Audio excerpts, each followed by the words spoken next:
মাহফিলে যেন রাজনৈতিক কথা বলা না হয়। আমি ওপেন চ্যালেঞ্জ দিলাম, আমাকে যেখানে নিয়ে যাবেন, যেই সাবজেক্ট দেবেন, ওখান থেকে আমি রাজনীতি আরম্ভ করবো। বাধা দেন দেখি। আপনি কবরে নিয়ে যাবেন, কবরেও রাজনীতির 3টা প্রশ্ন আছে। মার রব্বুকা ওয়া মান নাবিয়্যুকা ওয়া মা দীনুকা, 3টাই রাজনৈতিক প্রশ্ন। আপনি নিয়ে যাবেন কোথায়? নগদ মিথ্যে। কোরআন এবং হাদিসের অপব্যাখ্যা করলো। বানিয়ে বানিয়ে কথা কেন বলতেছেন? আমি যদি বিশ্বাস করি তো আমার তো ঈমান হারা হয়ে যাব। বানাই বানাই কথা বলতেছেন, আপনি তো মিথ্যা কথা বললেন। প্রতিটা কথায় কথায় ভুল। পথভ্রষ্ট, পথভ্রষ্ট, 100% পথভ্রষ্ট। 3 শ্রেণীর মানুষদের জাহান্নাম উদ্বোধন হবে, তার 1 নম্বরে আছে হুজুর। রাসূল সাল্লাল্লাহু আলাইহি ওয়াসাল্লাম বলছেন, 1 শ্রেণীর আলেম জাহান্নামের দরজায় দাঁড়িয়ে থাকবে। আলেম দায়ী, তারা, তাদের আহ্বান হবে, আমাদের দিকে আসুন, আমরা আপনাকে জান্নাতের পথ দেখাবো।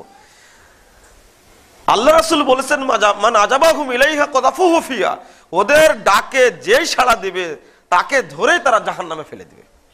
এটা রাসূলের ভাষা, সহিহ বুখারী মুসলিমের হাদিস। আলেমরা জাহান্নামের দরজায় দাঁড়িয়ে থেকে বলবে, এই দিকে আসো, এই দিকে আসো, এটাই জান্নাতের পথ। রাসূল বলছেন, খবরদার যেও না। মান আজাবাহুম ইলাইহা কাযাফুহু ফিহা, যেই তাদের ডাকে সাড়া দিবে তাকেই তারা জাহান্নামে নিক্ষেপ করবে। 1 শ্রেণীর দায়ী এরকম আছে বা থাকবে, কিয়ামত পর্যন্ত আছে। ওরা ডেকে জাহান্নামে ভরে মানুষকে, আলেমেরা। হুযায়ফা, তারা আমাদের মতনই চামড়ার মানুষ হবে, আমাদের ভাষায় তারা কথা বলবে।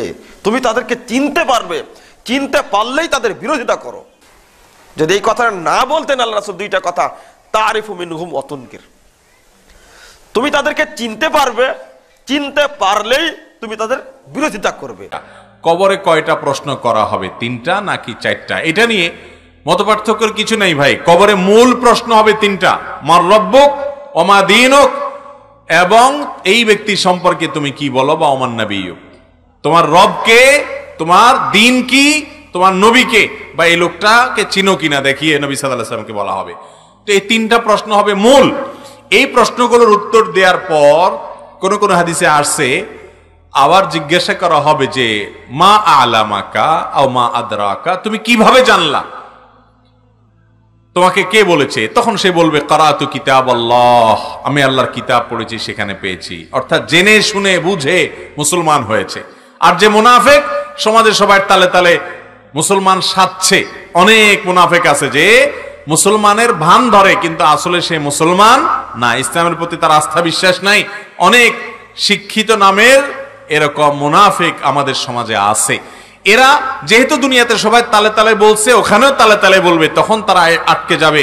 আল্লাহর ফেরেশতা যখন জিজ্ঞাসা করবেন তুমি কোত্থেকে জানলা, বলবে যে সামিআতুন নাস ইয়াকুলু, এই টাইপের কিছু বলবে, যে লোকেরা বলছে আমি তাদের তালে তালে বলছি। এজন্য ভাইরা আমার, ইমানটাকে মজবুত করতে হবে, নেফাকি থেকে নিজেকে পরিচ্ছন্ন করতে হবে। তাহলে চতুর্থ প্রশ্নটা হবে পরিপূরক প্রশ্ন। মৌলিক প্রশ্ন কয়টা? 3টা। তোমাদের পরীক্ষা না হবে কবরে, কবরে গেলেই রাখা হলেই পরীক্ষা হবে।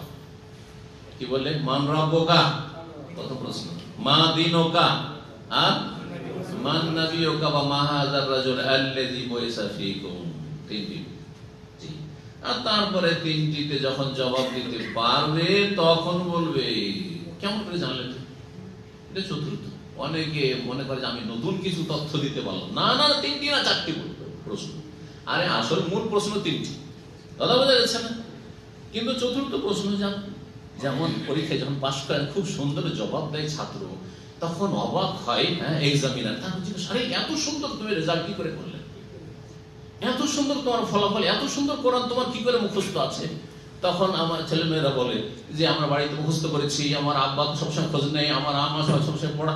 এই যে জি হ্যাঁ, ঠিক ওই রকমই যে তুমি জানলে ওমা ইউদরি, তুমি কেমন করে জানলে এই উত্তরগুলো, অ্যানসার গুলো, যে তোমার রব হলো আল্লাহ, তোমার দ্বীন হলো ইসলাম, তোমার নবী হচ্ছেন মুহাম্মদ সাল্লাল্লাহু আলাইহি রাসূল, জানলে কি করে? বলছে কারাতু কিতাবাল্লাহ ফাআমানতু বিমা সাদ্দাকতু, আমি আল্লাহর কিতাব কোরআন পড়েছি, হাদিস পড়েছি, আর শুনেছি, আর তারপরে বিশ্বাস করেছি, ঈমান নিয়েছি, বিশ্বাস করেছি, সেই জন্য জবাব দিতে পারলাম। কথা বোঝা যাচ্ছে? তো কবরের পরীক্ষা সবার হবে। আর আরেকটি হচ্ছে আযাবুল কবর, কবরের আযাব। কবরের আযাব সবার হবে না। দুটোতে পার্থক্য বুঝতে পারলেন? কবরে 2টো বিষয় হবে, একটা হচ্ছে ফিতনাতুল কবর, মানে কবরের পরীক্ষা, ইমতিহানুল কবর। আরেকটি হচ্ছে আযাবুল কবর, কবর আযাব। কবর আযাব হবে পাপীদেরকে, ভালো মানুষকে হবে না, কিন্তু কবরে পরীক্ষা সমান হবে। আমাকে আপনাকে সবাইকে, সলে গায়র সলে সবাইকে জিজ্ঞাসা করা হবে মান রাব্বুকা মা দিনুকা মান নবী। আশা করি বুঝতে পারছেন। জি ومن أحسن قولا ممن دعا إلى الله وعمل صالحا وقال